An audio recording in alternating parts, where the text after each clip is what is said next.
Welcome everyone to today's episode of Behind the Screen.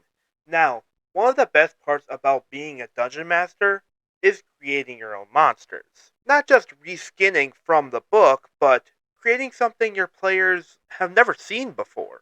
So today, I'm giving you 10 homebrew monsters you can drop directly into your game. Some of them are creepy, some of them are chaotic, and a few of them might completely ruin your party's day. But with that, let's start off with number one. Alright, monster number one is called the Lantern Maw, and this thing is designed to punish curiosity. At a distance, it looks like a floating lantern in the dark, a soft, flickering light, just enough to make players feel safe. But as they get closer, they realize the light is coming from inside a creature's mouth. And here's a look at the stat block. I will have the stat block for all of these monsters, so that way you can drop this directly into the game with a stat block ready for you. But this monster isn't just about damage, it creates tension, because the moment one player starts walking towards the light, the whole table knows something's wrong. And if they don't figure it out fast enough, someone's getting dragged into the dark. Now, monster number two is called the Iron Revenant, and this one is built to be a straight up nightmare in combat. The Iron Revenant is a fallen warrior trapped inside a suit of armor, but there's nothing left inside. No body, no bones, just hatred holding the armor together.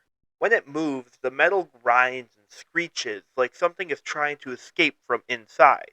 I designed this monster to feel unstoppable. It doesn't dodge, it doesn't retreat, it just keeps walking toward the party no matter what. And the worst part, even when you think you've killed it, it gets back up.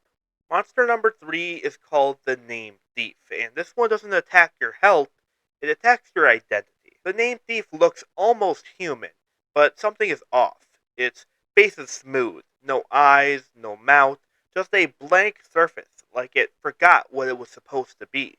And when it finds someone, it listens. I made this monster to mess with players in a different way. Not just combat, but confusion. Imagine your party suddenly struggling to recognize one of their own. And once your name is gone, you start to wonder what else it can take. Monster number four is called the Spell Snatcher, and this thing exists to ruin your spellcaster's day.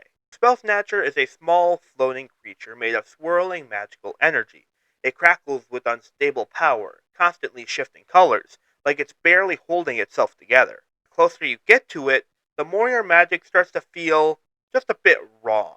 Now, I made this monster to specifically mess with spellcasters, because nothing makes a wizard panic more than their spell not working the way they expect. And once the party realizes their magic isn't reliable anymore, things get chaotic really fast.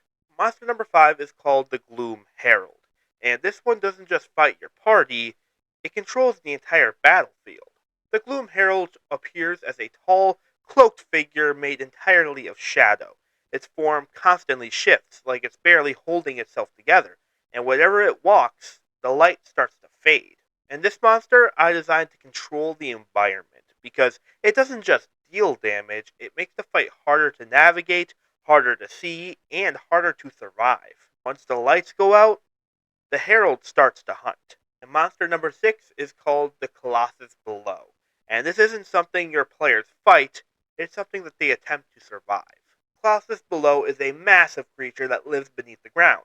Most of the time, the party doesn't even know it's there, till the ground starts shaking and something enormous begins moving beneath their feet. Now, I designed this monster to feel like a natural disaster. It's not fast, it's not smart, but once it shows up, the entire battlefield changes for the worst. And if your players try to stand their ground, they're probably going to get buried with it.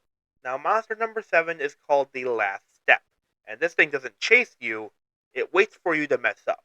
The Last Step is never seen clearly, it doesn't have a true form. Most people only notice it when it's already too late. It exists in the space before movement, the moment you stop running, the moment you hesitate, the moment you take your last step. Now, monster number 8 is called the Fate Weaver, and this thing doesn't fight your party, it rewrites what happens to them. The Fate Weaver looks like a tall, thin figure wrapped in glowing threads. Those threads stretch out into the air, connecting to everything around it. And when it moves its hands, those threads begin to shift. I made this monster to completely mess with the flow of the game. Players think they rolled well, and suddenly, the roll doesn't matter anymore. Once your players realize their fate isn't in their hands, things can start to get very stressful. Monster number 9 is called the Hollow Choir, and this is one of the most disturbing creatures that is probably a part of this list. At first, it looks like a group of people, standing together in the distance, silent, still. But as the party gets closer, they realize something's wrong. Every single one of them has the same face, and when they finally move, they all move at the exact same time. I made this monster to feel overwhelming, not just physically, but mentally, because the longer the fight goes on, the more it grows. And once someone in the party falls, they don't stay down, they join it. And finally, monster number 10 is called the Forgotten One. At first, it just looks like a person, sitting alone, quiet, almost harmless. The longer your players look at it, the harder it becomes to remember who they are. I made this monster to mess with something that players don't often expect, messing with the player's memory. Because it's not just about taking damage, it's about losing your connection to the party. And once your players stop recognizing each other, the fight is already lost. And those are 10 homebrew monsters you can drop straight into your D&D campaign. Some of these are creepy, some are chaotic, and a few of them might completely destroy your party. Honestly, I kinda want to run some of these in my game, not gonna lie. But I do want to know, which one of these monsters would you actually use in your game?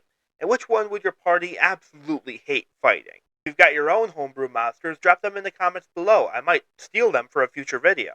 If you enjoyed this, make sure to hit the like button. It helps the channel grow a ton, and tells me you want more content just like this. And if you're into D&D, DM tips, homebrew ideas, and chaotic table moments, consider subscribing. We've got a lot more coming.